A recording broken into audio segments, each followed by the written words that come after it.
자, 시간이 됐으니까 강의 시작하도록 하겠습니다.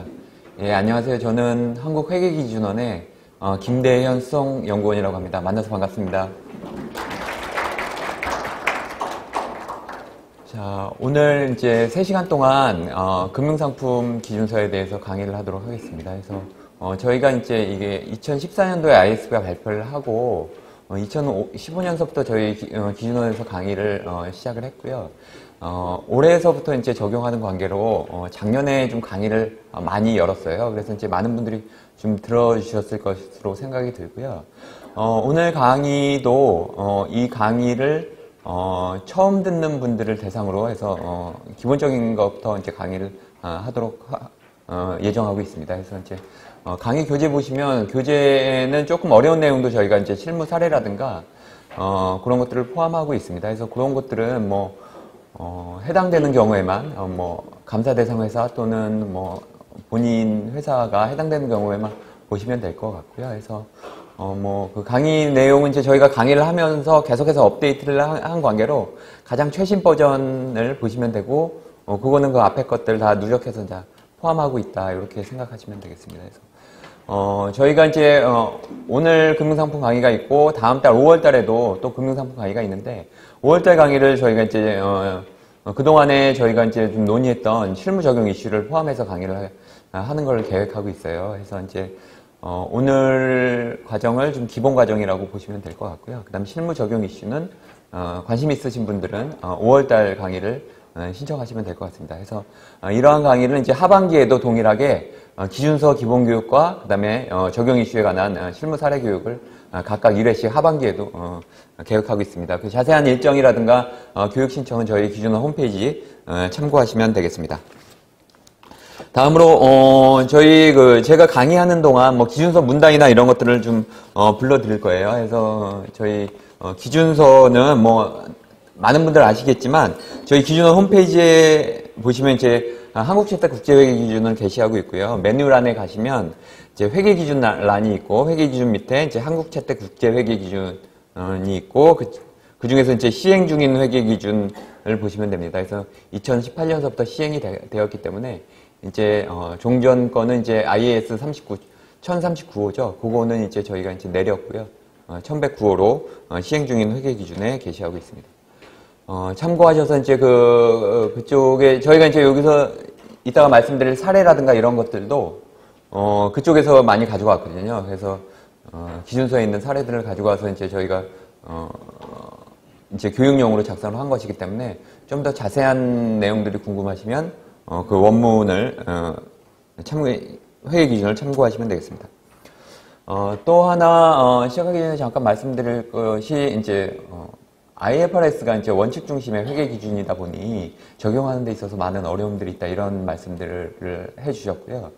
그렇게 해서 이제 회계기준원에서는 2016년서부터 금융상품 기준서 정착 지원 TF를 운영을 하고 있습니다. 그래서 이 정착 지원 TF는 실무 적용하시는 데 있어서 좀 이슈들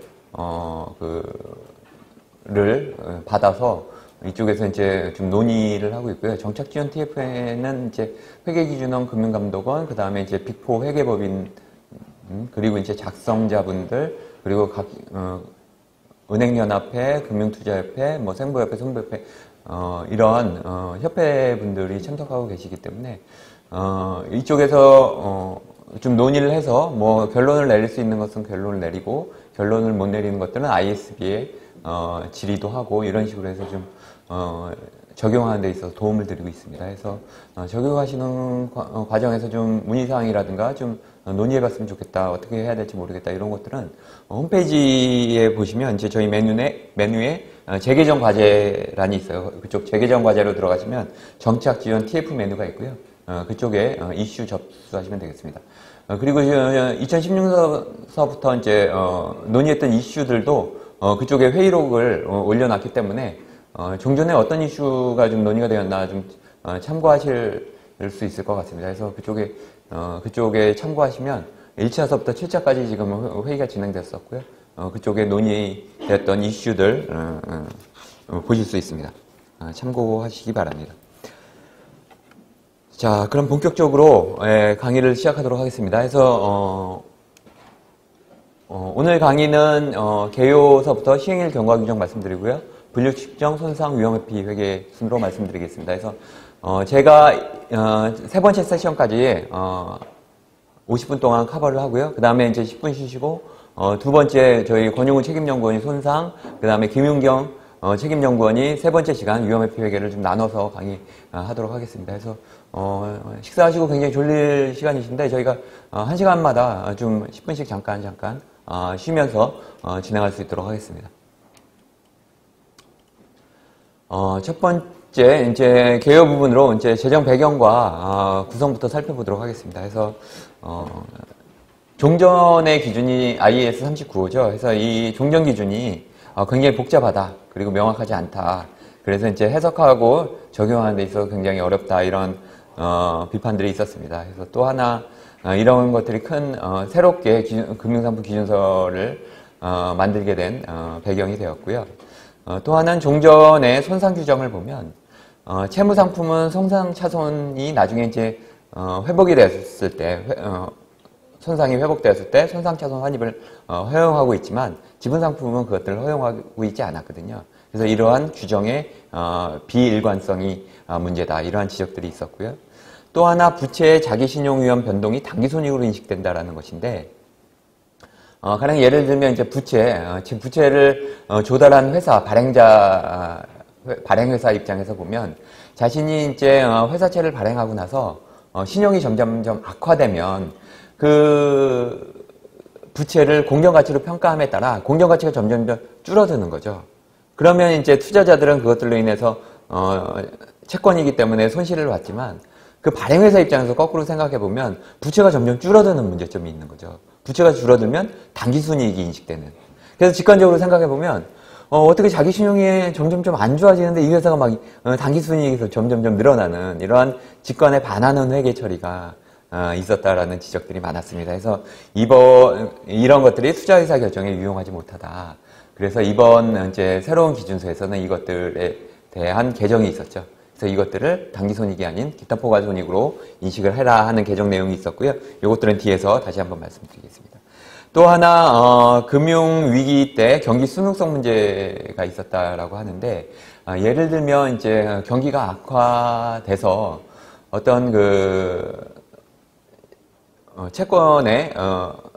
채권의 이제 신용이 안 좋아지는 경우를 생각해 보시면 이것들을 보유자 투자자 입장에서는 이것들이 가격이 떨어지기 때문에 손실을 인식해야 되고 이것들을 더 떨어질 것을 우려해서 막 시장에 내다 파는 거죠. 시장에 내다 팔면 이것들이 가격이 더욱더 하락을 하게 되는. 그래서 어떻게 보면은 이러한 경기가 안 좋을 때 이러한 경기를 더욱더 악화시키는. 예. 비 오는 날에 우산 뺏는다고 경기가 안 좋아서 기업에 조금 신용이 안 좋아졌다고 해서 이것들이 더욱더 신용이 악화되는 이러한 문제점들이 있었다고 하고 있죠. 그래서 어떻게 보면은 이제 회계 기준 입장에서는 그런 게 아니다. 회계 기준은 이런 정책적인 목적으로 어떤 경기를 조절하기 위한 목적으로 사용되는 것들은 아니다. 경기 조절은 말 그대로 이제 감독 목적이기 때문에 이 회계 기준 목적과는 다르다. 국제회계기준위원회에서는 이렇게 계속해서 이제 방어를 했죠. 회계 기준은 있는 것 그대로 그 기업의 경제적 실질을 보여주는 것이기 때문에 그 기업이 경제적인 실질이 악화가 되었다면 신용이 악화되었다면 그것들을 보여주는 것일 뿐이지 이것들을 악화된 걸 신용이 안 좋은 걸 그것들을 좀 좋게 보여준다든가 이렇게 하는 것들이 아니다. 그래서 회계 기준은 굉장히 뉴트럴한 측면이다라는 것들을 고려해야 된다라고 했지만 그런 비난들이 끊이지 않았습니다. 그래서 이런 것들에 대한 좀 해결을 하는 측면이 있습니다. 그래서 이따가 말씀드리겠지만 그래서 손상 모형이 크게 변하게 되어 있죠. 손상 모형이 그동안에는 이제 발생 손실 모형이라고 해서 신용 채무 불이행이 발생했을 경우에만 요것들을 손상으로 인식을 했지만 이제는 그것들이 이제 미래에 예상된다라고 하면 미리 반영을 하게 되는 이렇게 됐습니다. 그래서 종전에는 회계 기준이 손상을 너무 늦게, too late, 너무 늦다 인식하는 게 그리고 너무 조금 인식한다, too little, too late, too little이라는 그런 비난들을 이번에 해결하려고 노력을 했다라는 것들을 이해하시면 되고요. 다음으로 단순하면서 글로벌한 단일화 회계 기준이 필요했다. 현재 IFRS가 한 130여 개국 이상이 이제 채택을 했다라고 하는데 그래도 미국이 이제 채택을 하고 있지 않죠. 그리고 일본이 상장법인에 대해서 허용을 하고 있는 거기 때문에 자국 기준과 IFRS를 선택해서 상장법인 같은 경우에 우리나라는 이제 다 모든 상장기업과 금융기관들이 IFRS를 적용해야 되지만 일본은 그런 상황이 좀 다르죠.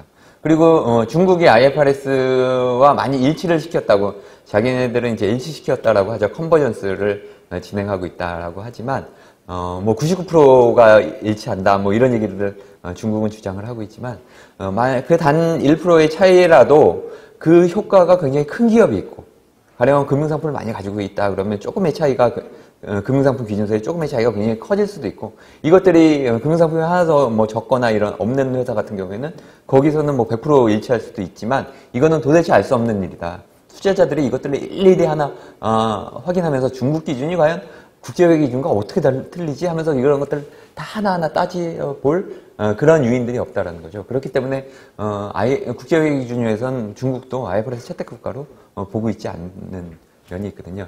이런 식으로 해서 지금 전 세계 회계 기준은 아예 국제회계 기준을 많이 도입했다라고 하지만 그래도 크게 나눠보면 미국 기준하고 국제회계 기준으로 좀 양분되어 있기 때문에 이 둘이 합치 작업을 계속해서 진행을 하고 있었어요. 그래서 이 IFRS 9도 미국의 금융상품 기준과 종전에 IAS 39를 일치시켜 나가는 작업을 하고 있다가 이것들이 결론적으로 이제 결렬이 되었어요. 의견 차이로 해서 단일의 회계 기준을 탄생시키지 못하고 국제회계기준위원회는 국제회계 기준대로 IFRS 9을 발표했고요. 미국 기준은 미국 기준대로 발표를 했습니다. 이것은 가장 큰 차이는 이제 손상 기준에 있어서의 차이인데 정상 채권에 대해서 이것들을 최초 인식 시점에 신용 손실을 어떻게 대손익 당금을 어떻게 인식할 것이냐 이것들을 전체 기간에 예상되는 손실을 인식할 것이냐 아니면 1년 동안 예상되는 것들을 인식할 것이냐 하는 데 있어서 의견 차이가 있었거든요. 이것은 이따가 손상 쪽에서 다시 한번 자세히 말씀드리도록 하겠습니다. 그래서 미국 기준과의 합치 요구를 해서 이제 시작은 되었지만 그래서 결론적으로 해서 다른 회계 기준으로 해서 각각 발표가 되었다라고 이해하시면 되겠습니다.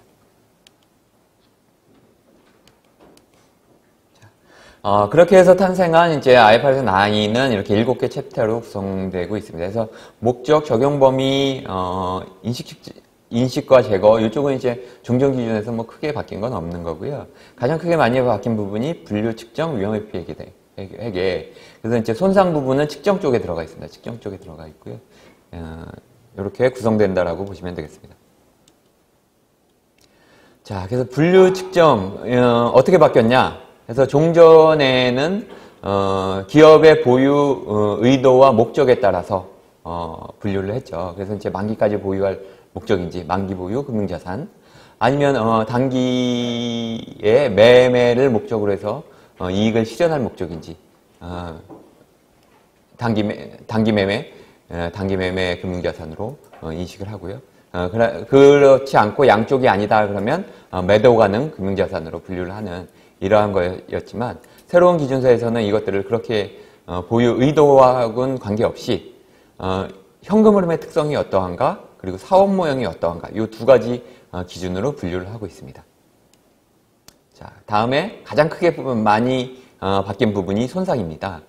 손상해서 이제 많이들 들으셨겠지만 종전에는 발생 손실 모형에서 이제 기대 신용 손실 모형이다 이렇게 해서 expected credit loss 모형이다. 그래서 이렇게 바뀌었고요.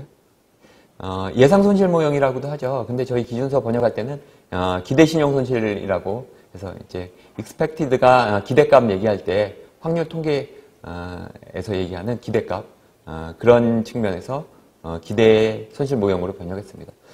신용이 악화돼서 이제 손실이 예상되는 건데 우리는 기대하면 좀 뭐 긍정적인 일, 좋은 일이 생길 걸로 기대를 하고 있는 거잖아요. 그래서 이것들이 좀 굉장히 어색하다 이런 말씀도 많이 해주셨어요. 그래서 저희 번역하는 과정에서도 많이 고민을 했는데요. 그래서 이게 확률 가중치의 개념이기 때문에 미래에 예상되는 시나리오별로 그래서 기대로 번역을 했습니다. 그래서 자주 사용하시다 보면 좀 익숙해지실 것으로 기대하고 있습니다. 다음으로 위험회피 회계 부분인데요. 위험관리 방식과 일관되게 회계 처리한다 해서 종전의 위험회피 회계가 굉장히 어렵다. 해서 1대1로 해야 되고 그 적용 조건이 까다롭고, 예, 그래서 그런 것들을 좀 완화했죠. 위험회피 대상도 완화하고 그 수단도 완화해서 이제 좀 더 수월하게 적용할 수 있게 바뀌었다. 이렇게 이해하시면 되겠습니다. 그래서 이제 큰 그림입니다. 그래서 금융상품 기준서가 어떻게 바뀌었대? 첫 번째는 신용 손실 손상 모형이 바뀌었습니다. 그래서 이제 기대신용 손실 모형으로 바뀌고, 요게 가장 큰 이펙트가 있다라고 보시면 되겠고요. 다음으로 분류 측정 모형이 바뀌었는데, 종전에 보유 의도에 따라서 나누는 게 아니라 두 가지 현금 흐름의 특성과 사업 모형에 따라 바뀌고, 그 다음에 위험회피 회계도 적용하기 훨씬 수월해졌습니다. 이렇게 큰 그림을 그리고 시작하시면 되겠습니다. 자, 그동안에 해서 이것들은 2009년서부터 그 전서부터 2008년 서부터 쭉 금융위기가 시작된 이후로 해서 진행이 바로 시작이 되었어요. 그래서 이런 것들이 이제 부분 금융자산 쪽이 개정이 되고, 2010년에 금융부채 쪽, 그 다음에 위험회피 회계가 2013년에 개정이 되고, 손상 쪽은 계속해서 논란이 계속 많았습니다. 제일 영향이 컸던 관계로, 요것들에 대해서 2009년에서 이제 공개초안이 나왔고, 보충문서, 공개초안이 다시 발표되는 그 우여곡절을 겪고, 이제 최종적으로 2004년 7월에 요것들이 개정이 되었습니다. 그래서 ISB는 이것들이 이제 시급한 문제이기 때문에 중간중간 발표를 했었는데, 한국에서는 요것들을 한국채택 국제기준으로 채택하지는 않았어요. 저희 한국에서 유효한 거는 KIFRS니까, 이제 요런 것들은 이제 한국채택 국제기준으로 저희가 번역은 해서, 참고 목적으로 홈페이지에는 올려놨는데, 요것들을 이제 정식으로 채택하지 않은 이유는 우선 유럽에서도 이것들을 채택을 하지 않았기 때문에 저희가 이제 국제적인 좀 동향들을 계속해서 모니터링하고 있었고요. 또 하나는 이렇게 기업들이 이렇게 해서 2009년서부터 이렇게 개별적으로 이렇게 회계 기준을 바꾸는 것들이 굉장히 부담이 된다. 해서 이제 이것들이 완전한 풀 세트로 갖춰질 때 한꺼번에 하는 것이 더 비용 효율 관점에서 이제 맞겠다라는 판단하에 두 가지 이유로 해서 그동안 해서 저희가 채택을 하지 않았고요. 2014년에 풀 세트가 발표가 되고 이것들에 대해서 이제 정식으로 채택을 했다라고 보시면 되겠습니다. 여기까지 좀 배경에 대해서 말씀을 드렸고요. 다음에 이제 두 번째 시행일과 경과 규정. 예. 그래서 저희가 이제 ISB가 발표를 하고 나서 기준원에서 이제 번역을 해서요. 요것들은 각 부분별로 이렇게 해서 저희가 이제 회계기준위원회에서 심의를 해서 저희가 이제 한국에서도 다시 또 공개초안을 발표하죠. 공개초안 발표하고 저희가 이제 영향 분석도 하게 됩니다. 영향 분석해서 과연 이것들이 이제 적용이 됐을 때 어떤 영향이 있을 것인가 좀 그런 것도 보고, 그리고 나서 이제 2015년에 회계기준위원회 의결과 금융위원회 보고 과정을 거쳐서 이제 정식으로 발표를 했고요. 요것들이 이제 2018년서부터 조기 적용은 가능합니다. 조기 적용 가능한데 아직까지 조기 적용했던 회사는 파악되고 있지 않고요. 2018년서부터 이제 의무적으로 적용하셔야 되는 사항입니다. 자, 그러면은 이제 최초 적용할 때 분류 측정에 대해서는 비교 재무제표 작성을 면제하고 있습니다. 그래서 비교 재무제표 2017년 거는 재작성하지 않으셔도 됩니다. 예. 그 다음에 위험회피 회계는 전진 적용이 원칙이죠. 나중에 그 해당 시간에서 다시 한번 말씀드릴 겁니다. 대신에 비교 재무제표 작성을 면제하고 있는 대신에 그 종전 기준에서 새로운 기준 전환에 대한 레컨사일을 공시하도록 주석 공시를 요구하고 있고요. 다음에 원칙은 소급 적용입니다. 그래서 비교 표시 아니더라도 요 금융상품을 최초 인식했을 때, 최초 취득했을 때 IFRS 9을 적용한다라고 생각하시고 회계 처리를 하고, 그것들에 대한 효과는 당연히 다 기초이익잉여금에 반영이 되겠죠. 예. 정기재무제표 제작성 안 한다면 기초이익잉여금에 반영해서 2018년도 재무제표를 작성하도록 하시면 되겠습니다. 그래서 소급 적용에 예외가 있는데요. 사업 모형의 평가라든가 SPPI 평가, 공정가치 선택권 이런 것들은 전환일에 최초 전환일에 이런 것들을 평가하도록 하고 있습니다. 그래서 가령 사업 모형이 어떤 사업 모형인가 이것들이 매도 이따가 나오겠지만 매도 목적인지 아니면 만기까지 보유할 목적인지 이런 것들을 평가하도록 하고 있는데 이것들을 가령 10년 전에 우리가 취득한 금융자산이라고 하면 이것들이 10년 전으로 다시 거슬러 올라가서 그때 시점으로 원래 평가하는 것들이 소급 적용이잖아요. 그때 시점에 우리 기업의 사업 모형이 무엇인가, 그 다음에 이것들이 가령 SPPI, 나중에 말씀드리겠습니다. 원금과 이자만으로 구성되어 있는가, 이것들을 평가해야 되는데, 그렇게 하지 말고, 이런 것들은 전환 시점, 2018년 1월 1일 시점으로 이런 것들을 평가해라, 이런 것들이 예외사항인 거죠. 예. 그래서 이런 것들, 경과 규정, 챕터 7에 있습니다. 챕터 7에 한번 참고하시면 되고요. 자, 이렇게 해서, 2018년서부터 적용을 하신다라고 보시면 되겠습니다. 자, 다음에 세 번째에서 분류 측정에 대해서 말씀드리겠습니다. 그래서 분류 측정에 대해서 주요한 사항으로 종전에는 채무 상품이든 지분 상품이든 어떻게 보면은 매도 가능 증권으로 뭐 처리한다라든가 이랬을 때 차이가 매도 가능 증권 평가 손익을 OCI에 반영하는 것들에 있어서는 뭐 동일한데 요번에 새롭게 기준서 바뀌고 나서 이런 것들 구분이 더 중요해졌습니다. 그래서 예를 들면 기타 포괄 손익 선택권이라는 것들이 있는데 가령 요것들은 지분 상품에만 적용할 수 있도록 해놨습니다.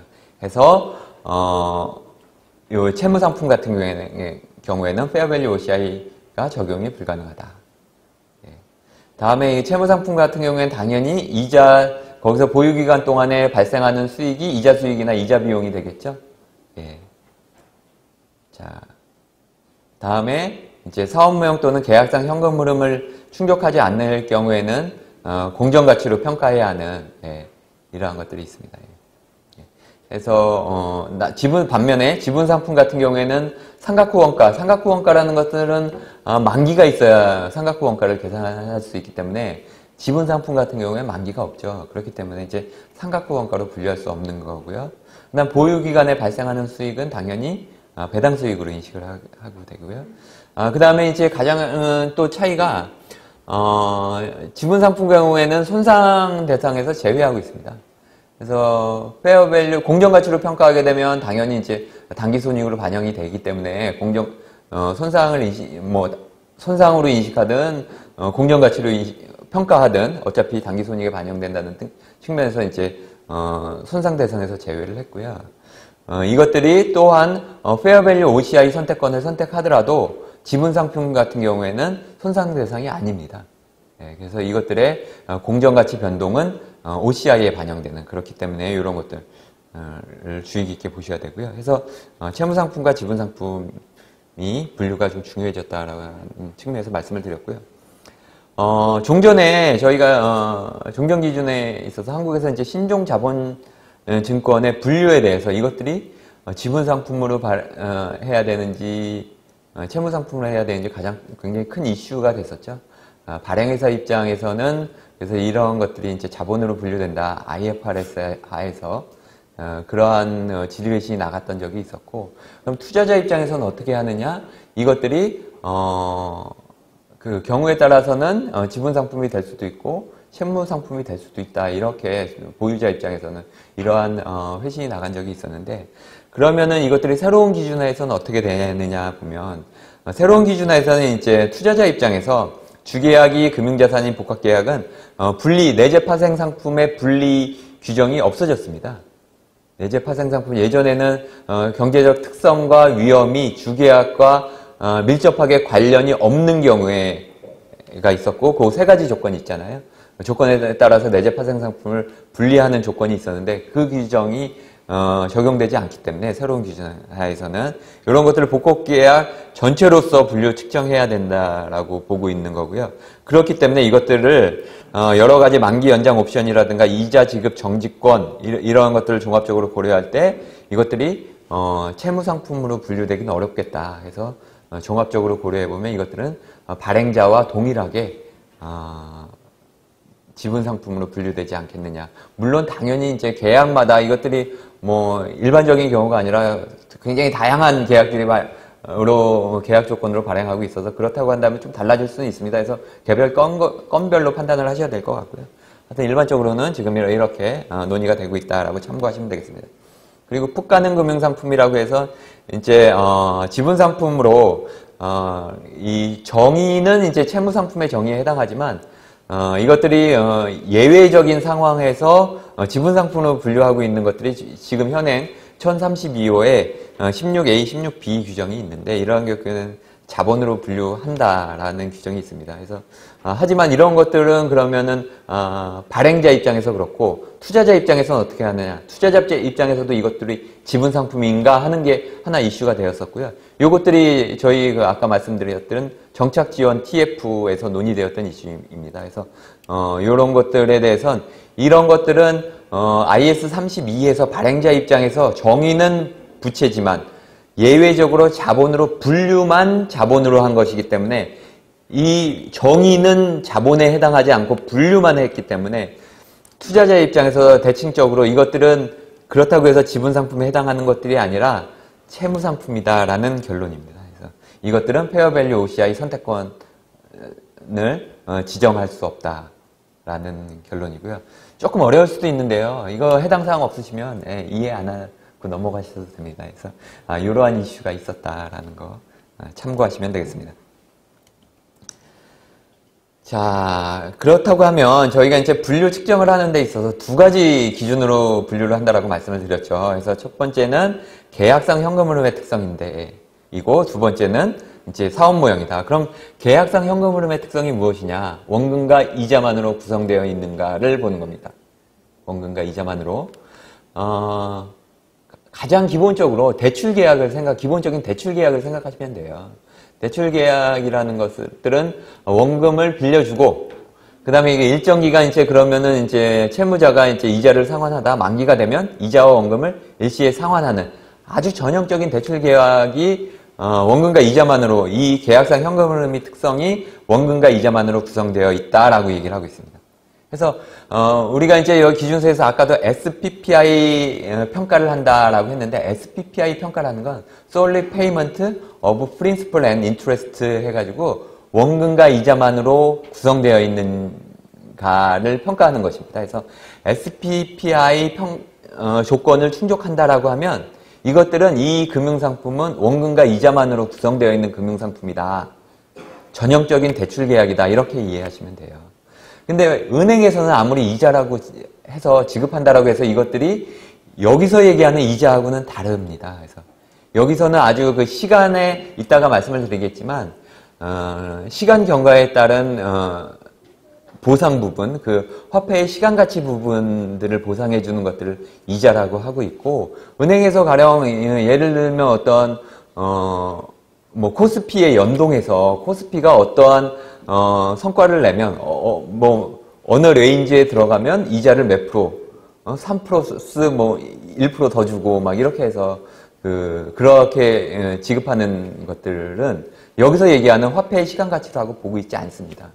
그래서 그렇기 때문에 이러한 것들은 SPPI 평가를 통과하지 못한다라고 얘기하고 있어요. 그렇기 때문에 여기서 계약상 현금흐름의 특성이 원금과 이자만으로 구성되어 있다라고 하면 이것들은 전형적인 대출 계약이다. 이거에 해당한다. 이렇게 이해를 하시면 되겠습니다. 또 하나, 다음으로 그러면 이 기업의 사업 목적이 금융상품의 보유 목적이 무엇이냐?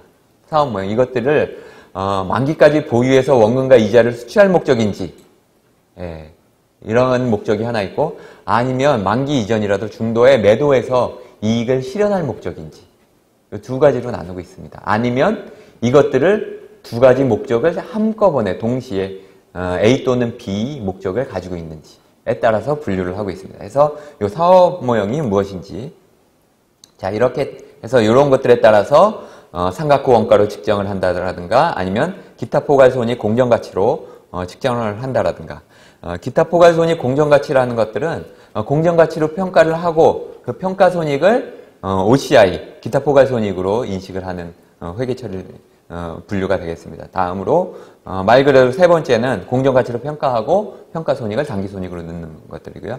Fair value through other comprehensive income의 약자이고요. Fair value through profit or loss의 약자입니다. 그래서 예, 저희가 굉장히 길죠. 해서 단기손익으로 인식하고 하는 공정가치 평가 금융자산 뭐 이렇게 해서 여러 가지 대안들을 놓고 최종적으로 결론 내린 대안들은 이겁니다. 그래서 단기손익, 공정가치 측정, 금융자산, 기타 포괄손익, 공정가치 측정, 금융자산 이렇게 얘기하고 있습니다. 그래서 간단히 그냥 페어밸류 PL, 페어밸류 OCI 이렇게 부르기도 하고요. 그렇게 한다면 이제 금융자산의 재분류를 생각해 보면 종전에는 금융자산의 재분류를 엄격히 금지하고 있었죠. 만기보유 금융자산을 다른 카테고리로 분류할 경우 2년 동안 만기보유 금융자산으로 새롭게 인식하지 못하는 그런 텐팅 룰이 있었는데 이런 것들이 다 삭제가 됐습니다. 그렇기 때문에 이제 재분류는 할 수 있습니다. 그렇게 하면 이제 마음대로 재분류해도 되는 거 아닙니까? 이렇게 생각하실 수 있지만 그렇지 않습니다. 이거 종전 기준은 가만히 생각해 보시면 이것들이 이제 보유 목적에 따라 분류를 하기 때문에 최초 보유 목적이 우리는 만기까지 보유할 목적이야 하면 만기까지 보유할 수 있었죠. 경영진의 의도에 따라서. 근데 현재는 만기까지 그것들을 이제 자신의 의도에 따라 하는 것들이 아니라 계약상 현금흐름 특성과 사업 모형에 따라서 객관적으로 분류가 되는 것이기 때문에 그 의도하고는 무관하게 분류를 하고 있습니다. 그래서 이것들을 나중에 바꾸고 싶다라고 해서 바꾸는 것들이 아니라 굉장히 드문 경우 하에서만 뭐 사업부를 매각을 했다라든가 아니면 새로운 사업부를 인수를 했다, 취득을 했다라든가 이랬을 때 사업 모형이 바뀌었을 때만 분류가 가능할 수 있다라고 생각하시면 되겠습니다. 다음에 이제 아까처럼 이제 단일의 분류 방식이다. 해서 이제 복합금융상품 분리에 따른 복잡성이 해소가 되었고, 그 다음에 아까처럼 지분상품이라든가 채무상품에 대한 손상규정, 비일관적인 손상규정 이런 것들이 해소가 되었다라고 보시면 되겠습니다. 자, 그래서 이것들은 이제 가령 그러면 종전에 새롭게 종전에 매도가 하는 금융자산이 있었죠. 매도가 공정가치를 측정해서 그 평가손익을 OCI에 보내는 그런 것들이 있었고, 지금 새롭게 새로운 기준하에서 페어밸류 OCI 측정 금융자산은 어떤 차이가 있느냐를 좀 써놓은 겁니다. 그래서 개념 하여튼 그 OCI로 인식한다라 공정가치로 평가해서 하고 OCI로 인식한다라는 측면에서는 동일할 수 있지만 요 개념은 조금 과정이 좀 다르죠. 그래서 매도 가능 금융자산 같은 경우에는 단기 매매 금융자산하고 단기 손익 인식 금융자산하고 만기 보유 금융자산을 분리하고 난 다음에 남은 잔여 개념인 거죠. 네.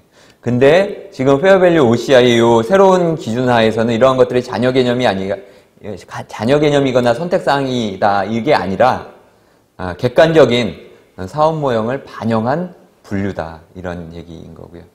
예.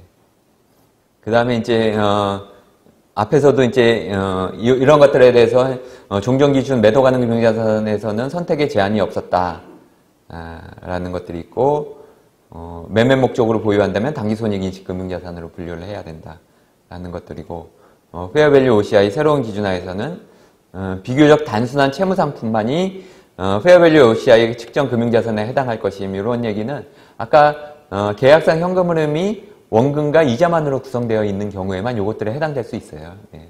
그렇기 때문에 비교적 단순한 채무상품들만이 이거에 해당할 것이다. 이렇게 보시면 되겠습니다. 한번 쭉 읽어보시고요. 다음에 이제 금융부채의 자기신용위험은 아까 말씀드렸듯이 이것들을 단기손익으로 인식하는 것은 직관에 반하는 그러한 결과를 낳고 있기 때문에 이것들을 기타 포괄손익으로 인식한다. 이러한 것들이 주요 특징이 되겠습니다. 자, 그렇게 되면 이제 제가 금융자산에 대해서 이렇게 세 가지 삼각후원가, 페어밸류 OCI, 페어밸류 PL 이렇게 분류 측정을 한다라고 말씀을 드렸는데, 자, 첫 번째는 사업 모형이 어떠한 것이냐. 이것들을 첫 번째, 계약상 현금 흐름 수치, 만기까지 보유할 목적이냐. 아니면 두 번째, 만기까지 보유하거나 또는 매도, 중간에 매도할 수 있는 그러한 둘 다를 목적으로 하고 있는 사업 모형이냐, 아니면 기타의 사업 모형이냐, 이런 거에 따라서 만약에 이제 이러한 그 다음에 첫 번째 사업 모형을 보시고 두 번째는 계약상 현금흐름의 특성을 보아서 이것들이 원금과 이자만으로 구성되어 있는지를 보시고 이러한 조건이 충족을 하면 밑으로 내려가죠. 삼각후 원가로 측정하십니다. 계약상 현금흐름 수치 보유 목적이고 원금과 이자만으로 구성되어 있으면 삼각후 원가. 네. 지금 만기보유 금융자산 생각하시면 좀 이해가 쉬우실 수 있어요.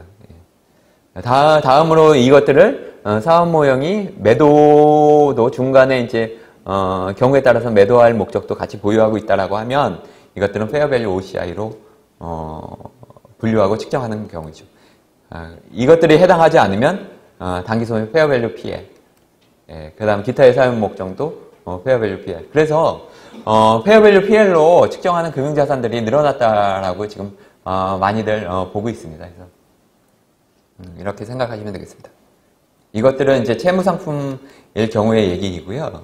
자, 채무상품 같은 경우에는 지금 말씀드린 것들이 이 그림이고요. 다만 요 밑에서 하나 추가했던 게 이것도 공정가치 선택권이라는 걸 선택을 할 수가 있어서 현재도 그렇죠. 공정가치 선택권을 선택할 수 있다. 그렇게 해서 그런 경우에는 H자산이나 페어밸류 OCI 자산도 선택을 하면 페어밸류 PL로 분류 측정할 수 있습니다. 자, 채무상품이 이렇고요. 다음에 파생상품 같은 경우에는 페어밸류 PL로 측정하게 되겠죠. 다음에 지분상품 같은 경우에는 단기 매매 목적일 경우에는 페어밸류 PL이 원칙이고요. 그렇지 않을 경우에는 기타 포괄손익 선택권을 선택할 수가 있습니다. 그래서 이러한 것들 같은 경우에는 지분상품 같은 경우에는 페어밸류 OCI를 선택을 하면 이것들은 그 평가손익을 기타 포괄손익에 반영할 수가 있습니다. 그래서 현재 매도 가능 증권하고 가장 큰 차이는 바로 여기에 있습니다. 재순환을 금지한다라는 것입니다. 재순환이라는 것은 이것을 처분했을 때 현재 지금 매도 가능 금융자산 같은 경우에는 이제 중간에 처분하게 되면 이 평가손익을 다시 OCI에 있던 거를 단기손익에 반영을 하고 처분손익에 가감을 하게 돼 있잖아요. 현재는. 근데 이것들을 처분하더라도 단기손익으로 분류하지 않습니다. 그냥 기타 포괄손익에 남아 있습니다. 그래서 기준서가 B5.7.1에 있습니다. 나중에 한번 찾아보세요. B5.7.1 기타 포괄손익으로 표시하는 금액은 후속적으로 단기손익으로 이전되지 않는다. 그러나 자본 내에서 누적손익을 이전할 수는 있다. 해서 자본 안에서 이것들을 다른 카테고리로 이전을 할 수는 있지만 이것들을 단기손익으로 다시 분류하지 못하도록 하고 있습니다. 그래서 그것들 이유를 살펴보면 현재는 많은 기업들이 이것들을 매도 가능 금융자산을 보유하고 있다가 이것들이 좀 그동안의 평가 이익이 생기면 이것들을 이익 유연화 목적으로 경우에 따라서 이제 좀 일부 처분해서 올해 실적이 안 좋으니까 좀 이익을 좀 늘려보자 하면 이것들을 일부 처분하는 거죠. 평가 이익이 났던 거 아니면 평가 이익 났던 항목하고 평가 손실 났던 항목을 같이 처분해서 이런 것들이 단기손익의 효과를 좀 이렇게 완화시킨다라든가 이러한 여러 가지 이익 유연화 목적으로 사용되었다. 이것들을 막겠다. 예. 그래서 이런 것들에 좀 문제가 있다라고 본 것 같고요. 또 하나 두 번째 또 가장 큰 이유가 유럽의 관점에서 보면은 우리나라는 이제 단기손익, 우리하고 일본이 그렇습니다. 단기손익 중심으로 모든 것들을 평가들을 하고 있어서 업적이라든가 실적평가 아니면 주식에 대한 평가 아니면 여러 계약들에서 이러한 단기손익을 EPS도 물론 마찬가지고요. 단기손익을 중시하는데 유럽 입장에선 포괄손익 관점에 있어서 어차피 손익으로 한번 인식했던 건 포괄손익도 이익으로 인식했기 때문에 이것들을 나중에 이익으로 인식했는데 나중에 단기손익으로 또 인식한단 말이죠. 그러면 더블 카운팅이 되는 작년에 이익으로 인식했는데 올해 또 이익이야. 같은 항목이. 그렇게 해서 이런 것들이 그들의 사고에 있어서는 이것들이 좀 배치가 되는 경우인 거죠. 그렇게 해서 요것들을 다시 재순환하지 못하도록 금지를 시켰습니다. 그래서 이런 것들에 대해서는 지속적으로 한국에서 좀 문제를 제기했었고 일본도 같은 의견을 제기를 했지만 이것들을 반영하지 못했어요. 최종기준서에. 그런데도 지금도 다시 계속해서 얘기가 나오고 있어요. 기준서 개정해야 된다라는. 근데 아마 쉽지는 않을 것으로 보입니다. 하지만 계속해서 그 논의는 계속해서 되고 있습니다. 그래서 현재는 그렇기 때문에 재순환하지 못한다. 이렇게 알아두시면 되겠습니다. 자, 그래서 오늘 첫 번째 시간에서는 이 그림만 머릿속에 넣어두시면 될 것 같습니다. 그래서 제가 지금까지 이렇게 바뀌었습니다 해서 많이 말씀을 드렸는데요. 한 장으로 말씀드리라고 하면 이 그림으로 이해하시면 되고요. 첫 번째 시간에서는 이 그림 알아두시면 되겠습니다. 그래서 그 다음 슬라이드는 종전하고 좀 비교를 해봤습니다. 그래서 종전의 만기 보유 금융자산이라든가 매도 가능 금융자산, 그 다음에 단기 손익 인식 금융자산 이렇게 해서 분류하는 용어, 만기 보유 금융자산으로 분류하고 상각 후 원가로 측정합니다. 그래서 분류라는 용어하고 측정 용어를 다르게 썼는데 지금 새로운 기준서에서는 이걸 그냥 같이 쓰고 있어요. 만기 보유 금융자산 이런 분류를 쓰고 있지 않고요. 그냥 상각 후 원가 측정 금융자산으로 분류하고 상각 후 원가로 측정한다. 이렇게 얘기하고 있어요. 그래서 이 분류하고 측정의 용어가 통일되었다라고 알아두시면 되고 좀 전에 가장 중요한 것은 지분 상품에 대해서 페어밸류 OCI를 선택할 수는 있지만 이걸 재순환할 수 없다. 여기 제가 하이라이트 해놨습니다. 그렇게 바뀌었다라고 보시면 되고 보유 의도에 따라서 분류하는 것들이 아니라 분류 기준은 사업 가운데에 있는 것처럼 사업 모형과 계약상 현금흐름의 특성에 따라 분류한다. 이렇게 보시면 되고 금융부채 쪽도 금융부채는 바뀐 게 동일합니다. 바뀐 게 없습니다. 다만 여기 저 하이라이트 해놓은 거 자기 신용위험 변동으로 인한 부분들은 종전에 공정가치로 측정하던 금융자산에 한해서 요것들이 이제 단기손익에 들어가던 것들이 OCI에 들어간다. 이렇게 보시면 되겠습니다. 자, 그러면 조금 구체적으로 그러면 사업 모형이 무엇인가? 사업 모형은 보유 의도가 아니라 구체적으로 살펴보는 겁니다. 앞에서 다 말씀드렸던 사항들인데 한번 그럼 사업 모형 뭐냐? 주장이 아니라 우리 사업 모형은 이거 만기까지 보유하는 목적이야. 이렇게 주장한다라고 아니면 자기가 그렇게 생각하고 있다라고 해서 그런 것들이 아니라 이것들은 실질적으로 객관적으로 평가하는 것입니다. 그래서 이런 것들은 기업이 수행하는 업무를 통해서 관측 가능하고 이런 것들은 개별 금융상품 수준이 아니라 금융상품이 어떻게 관리되는 것인가. 예를 들면 포트폴리오로 관리하고 있다. 그러면 포트폴리오 수준, 좀 더 높은 수준의 그러한 집단의 개념이라고 생각하시면 되겠습니다. 그래서 예를 들면 사업 모형을 어떻게 평가하는지, 그 다음에 그 회사가 사업 모형에 대한 위험을 관리하는 방식, 경영진에 대한 보상 방식을 가지고 이라고 보시면 되겠습니다. 예를 들면 보험회사 같은 경우에는 어떠한 그 종신보험이 있고 그거에 따른 부채가 있고 이거에서 받은 보험료를 운영하는 것들이 있는데 이것들은 아무래도 장기적으로 운영을 하겠죠. 그래서 이것들은 나중에 하여튼 이 장기 부채에 대한 지불 목적으로 운영을 한다라고 하면 이것들이 하나의 사업 모형이 될 수 있겠고 또 다른 자동차 보험 같은 경우에는 1년의 보험료를 받아서 이것들은 1년 안에 어떤 그것들은 보험사고가 났을 때 보험금을 지급해야 된다라고 하면 이것들은 별개의 사업 모형이고 각각 평가돼야 된다. 이것들의 운용은. 그래서 이런 식의 개념으로 접근하시면 될 것 같습니다. 자, 그래서 수치 목적 보유 사업 모형은 이렇게 삼각호 원가로 측정한다라고 보시면 되고 있고요. 그 다음에 이것은 수치 또는 매도 목적 보유 사업 모형일 경우에는 페어밸류 OCI로 분류 측정하는 것이지요. 그 다음에 기타의 사업 모형 같은 경우에는 페어밸류 PL로 분류 측정한다라고 보시면 되겠습니다. 한번 나중에 돌아가셔서 제가 뒷부분까지 설명을 드리면 앞부분에서 제가 지금 개요 부분에 말씀드릴 때 조금 SPPI가 어떻고 사업 모형 어떻고 이런 것들 말씀드릴 때 조금 이해 안 되셨던 부분들은 이제 좀 이해가 되실 걸로 믿습니다. 그래서 나중에 한번 돌아가셔서 좀 자세히 한 것들은 읽어보시고요.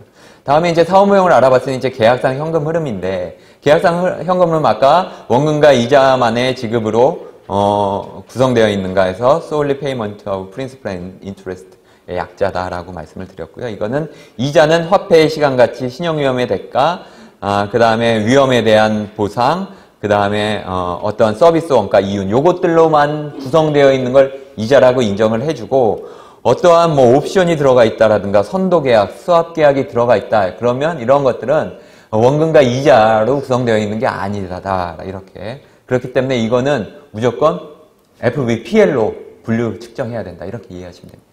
예.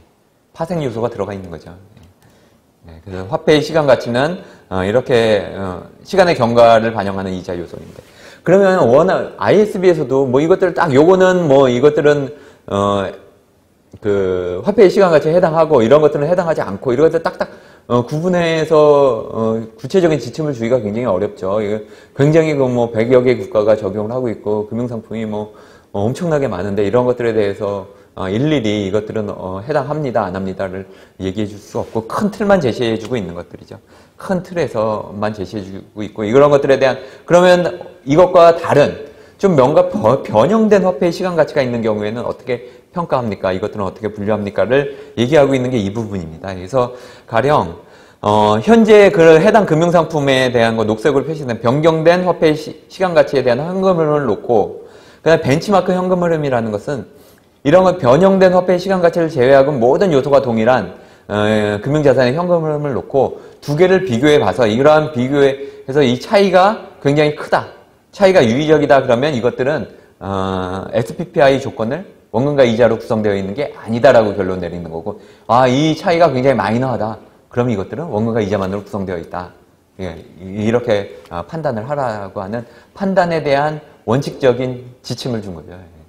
그래서 IFRS가 그래서 좀 어려운 거죠. 이렇게 원칙만을 주고 있어서 이런 것들을 가지고 이제 경영진이 판단을 하시고 감사인이 그것들을 또 확인을 하시기 때문에 좀 어려울 수 있습니다. 하여튼 이렇게 된다라고 보시면 되고 있습니다.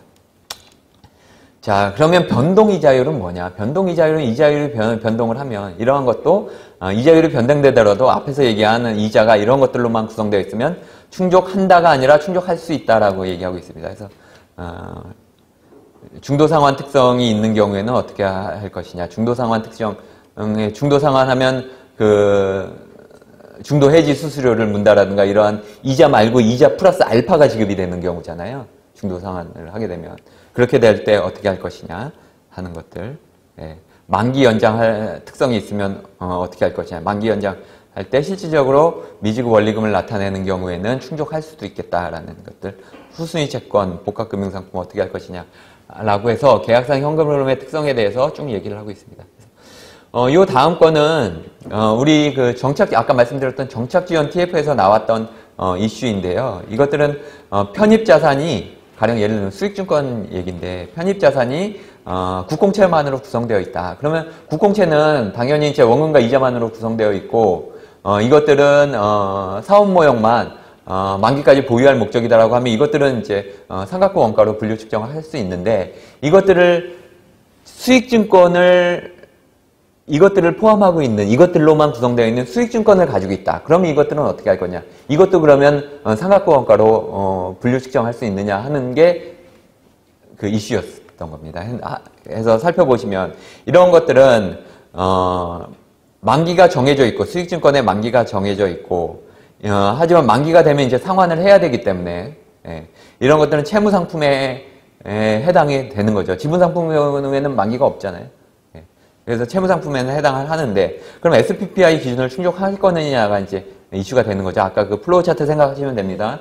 플로우 차트에서 채무상품 같은 경우에는 그럼 SPPI 조건을 충족하는지 봐야 되는데 이러한 것들은 지급 금액이 원금과 이자만으로 구성되어 있는 게 아니라 그것들에 대한 이익을 분배를 하는 것이기 때문에 이것들은 충족하지 않는다. 그렇기 때문에 이것들은 FVPL로 삼각형 원가로 분류하는 것들이 아니라 FVPL로 분류 측정해야 된다라는 결론입니다. 그래서 요게 크게 이슈가 됐던 게 보험사에서 오늘 여기서 보험사에서 오신 분들도 있는데 보험사에서 종전에 가령 수익증권들을 많이 보유하고 계셨고 이것들을 매도 가능 금융자산으로 분류를 하고 계셨단 말이에요. 그래서 이제 현재 새롭게 바뀐 기준에서도 이것들을 뭐 매도 가능처럼 페어밸류 OCI로 좀 분류를 하신다라든가 하여튼 뭐 만기 삼각형 원가로 분류를 하신다라든가 해서 페어밸류 PL만큼은 좀 피하고 싶으셨던 그러한 이슈가 있으셨던 거죠.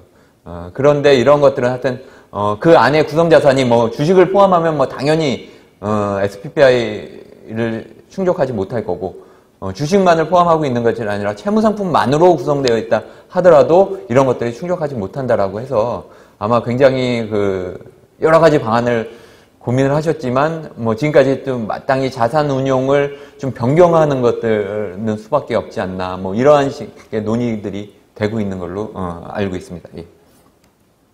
자, 그 다음에 요 두 번째도 요것도 이제 정책지원 TF에서 나왔던 이슈인데 요것들에 좀 어렵습니다. 그래서 요것들은 여기서 보시는 것보다 해당 사항이 있는 경우에만 계약상 연계된 금융상품이 해당되는 경우에만 저희 아까 정책지원 TF 메뉴로 들어가셔서 그쪽에서 회의록을 보시면 그쪽에 좀 더 자세히 설명을 해놨습니다. 그래서 해당되는 경우에만 찾아보시는 게 좋을 것 같습니다. 그래서 결국 이거는 트랑슈 구조라고 해서 어떤 채무 상품을 발행을 하는데 이것들이 뭐 선순위, 중순위, 후순위 막 이렇게 여러 가지 트렌치로 해서 발행을 하는 경우이고요. 그래서 이것들이 그냥 일반적인 그 채무 상품하고 다른 건 이것들은 선순위를부터 충당을 해주고 그 다음에 기초 금융자산에 나오는 현금 흐름으로 이것들이 그 다음에 이제 중순위 해주고 그 다음에 이제 후순위를 해주는데 가장 큰 차이는 만약에 이제 후순위가 가령 이자나 원금을 지급받지 못하더라도 채무 불이행이 아닌 보통은 이제 우리 일반적인 대출상품 후순위도 그거에 대한 계약상 원금을 이자도 지급해야 되고 원금도 지급을 해야 되잖아요. 그것들이 일반적인 경우고 그렇지 않고 이익이 나오는 만큼만 배분을 해주는 그래서 그렇기 때문에 중순위나 후순위가 이것들을 분배받지 못하더라도 채무 불이행에 해당하지 않는 상품을 이 계약상 연계된 금융상품이라고 보고 있고요. 이런 것들에 해당이 될 경우에는 기준서에서 다른 별도의 조항을 적용하고 있습니다. 그래서 그럴 때 이슈가 되는 것들이 그럼 과연 이 규정을 적용할 수 있는 계약상 연계된 금융상품이 어떤 것이냐가 이슈가 되었었습니다. 그래서 그런 것들을 판단하는 방법은 요 표에 따라서 판단을 한다라는 것들이고 이러한 표라든가 이런 것들이 지금 기준서에서는 명확히 나오고 있지 않아요. 예, 그렇게 해서 이슈가 됐는데 이런 것들 논의 결과 그리고 이런 것들에 대해서 ISB가 저희가 좀 질의를 하고 그쪽하고 좀 얘기한 결과 이러한 것들로 판단을 할 수 있겠다라는 것들로 이해하시면 되겠습니다. 그래서 해당 사항이 있는 경우에만 참고하시기 바랍니다. 다음으로 이제 지분상품 같은 경우에는 어떻게 할 것인가? 지분상품 같은 경우에는 원칙은 당기손익 공정가치가 원칙이다. 하지만 기타 포괄 손익 공정가치 선택을 할 수가 있다. 네. 자, 다음으로 종전에는 또 하나 여기서 바뀐 것들이 이제 종전에는 공정가치를 신뢰성 있게 측정할 수 없는 경우에 비상장 주식 같은 거 많죠. 그래서 그러한 경우에는 원가로 평가할 수 있는 예외 사항들이 있었죠. 신뢰성 있게 측정할 수 없는 경우에는. 근데 현행 새롭게 바뀐 기준에서는 이런 것들이 삭제됐습니다. 그래서 무조건 다 공정가치를 평가하셔야 됩니다. 예. 다만 최근에 공정가치 결정을 위한 최근의 정보가 불충분하고 이용 가능한 공정가치의 범위가 넓고 그 범위 내에서 원가가 공정가치의 최선의 추정치가 될 수 있겠다라는 조항들이 있습니다. 조금 바뀐 것들이 어떻게 되냐면 예전에는 공정가치라는 것들이 있으면 공정가치를 신뢰성 있게 측정할 수 없을 경우에는 이제 원가로 평가하는 규정이 있었던 것이고요. 지금 새롭게 바뀐 규정은 무조건 다 공정가치를 측정을 해야 된다. 공정가치를 측정을 해야 되는데 공정가치가 가령 레인지로 측정이 되더라. 가령 이 주식의 가치가 5,000원에서 10,000원으로 측정이 되더라. 그런데 우리가 이 주식을 취득할 때 우리는 8,000원에 취득을 했다. 그렇게 해서 이 원가가 공정가치 레인지 안에 있을 때 그러면 이 원가를 공정가치의 추정치 8,000원으로 받을 수 있겠다. 이런 개념입니다. 조금 개념이 다르죠.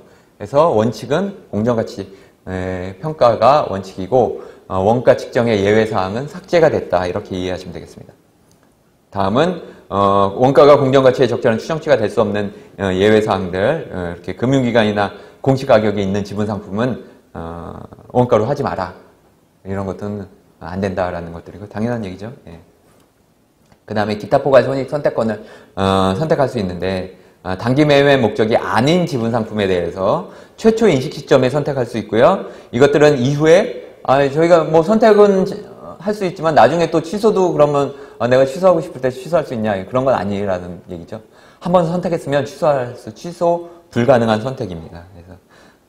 그래서 이것들은 기타 포괄 손익 누계액은 매도하더라도 재순환은 금지한다라는 내용들이고요. 자, 이 뒤에 있는 것들은 저희가 이제 계속해서 저희가 추가했다라고 말씀드렸잖아요, 아까.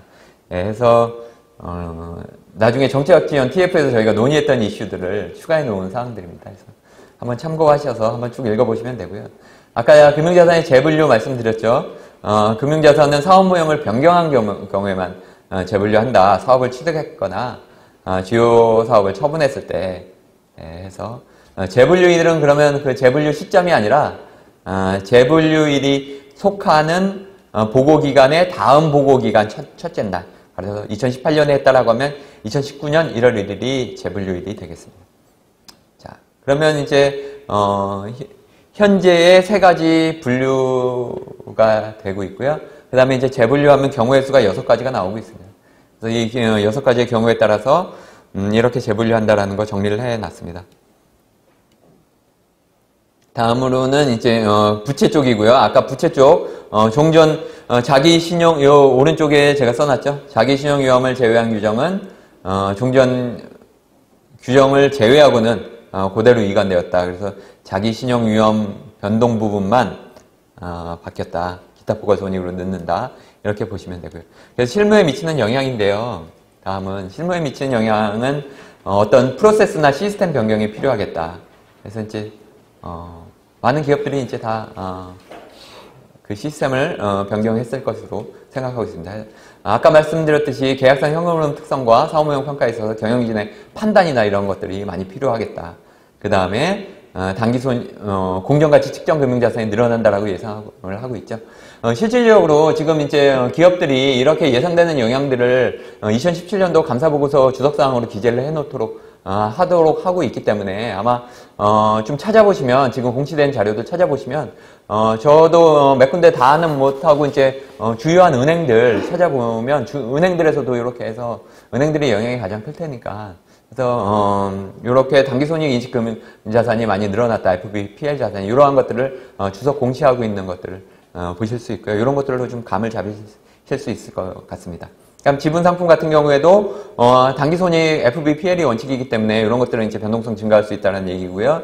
그 다음에 아까 말씀드렸듯이 이렇게 페어밸류 OCI 같은 경우에는 재순환을 금지하고 있기 때문에 보험사 등의 손익에 영향을 미칠 수 있겠다. 그 다음에 반면에 이제 아까 손상 대상에서 지분 상품 같은 경우는 제외를 하고 있다라고 하기 때문에 종전에 지분 상품의 손상 평가 규정에 있어서 유의적이고 지속적인 하락할 경우에는 이제 손상을 인식한다라는 규정 때문에 이것들이 유의적이고 30% 이상 하락을 했다. 지속적이다. 6개월 이상 하락을 했는지 이게 30%가 맞는지 아니면 6개월, 1년으로 하면 안 되는지 막 이런 논란들이 있었잖아요. 해서 이러한 판단의 어려움들이 이런 것도 없어졌습니다. 손상 평가 안 하기 때문에 금융부채. 자, 그 뒤에는 제가 이제 사례들을 들어놨는데요. 이거는 제가 B4.1.4의 사례입니다. B4.1.4의 사례이고요. 이거 나중에 한번 저희가 간단하게 요약을 해놔서 나중에 이제 기준서 찾아보시면 더 이해가 쉽게 되실 것 같습니다. 자, 맨 밑에서 두 번째 보시면 매일의 유동성 충족을 위해서 유의적 금액을 빈번하게 매도했다. 그러면 이것들은 유의적 금액을 빈번하게 매도했기 때문에 수치 목적 보유가 아닌 거죠.